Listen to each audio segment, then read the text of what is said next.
नमस्ते दोस्तों। आप सब कैसे हो? आशा करती हूँ आप सब लोग बहुत अच्छे होंगे। मैं कजरी गीत सुनाने जा रही हूँ। जैसे लगे कमेंट करके ज़रूर बताना। कहीं गलती हो रही हो तो उसके लिए भी कमेंट करके ज़रूर बताना। पिया मेहंदी लिया दामोती झील से, जाके साइकिल से ना। पिया मेहंदी लिया दामोती झील से, जाके साइकिल से ना।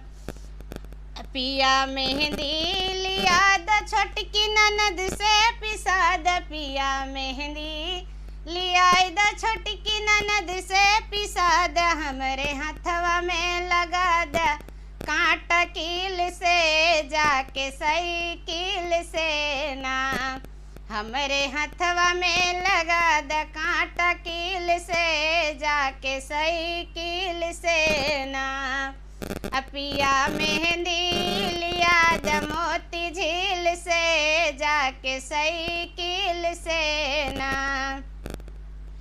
यह सावनी बहार मन बतिया हमारे, यह सावनी बहार मन बतिया हमारे।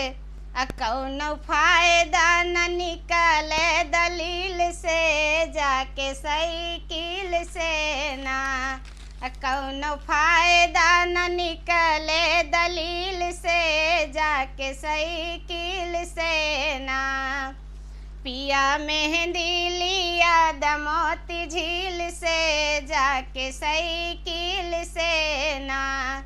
पिया मेहंदी लिया द मोती झील से, जाके साइकिल से ना। पकड़ ले बागवान चाहे होई है चलान, पकड़ ले बागवान चाहे होई है चलान। जाके तोहके लड़के छोड़ा लेब वकील से, जाके साइकिल से ना। पिया लड़के छोड़ा लेब वकील से, जाके साइकिल से ना। पिया मेहंदी लिया द मोती झील से, जाके साइकिल से ना। पिया मेहंदी लिया द मोती झील से, जाके साइकिल से ना।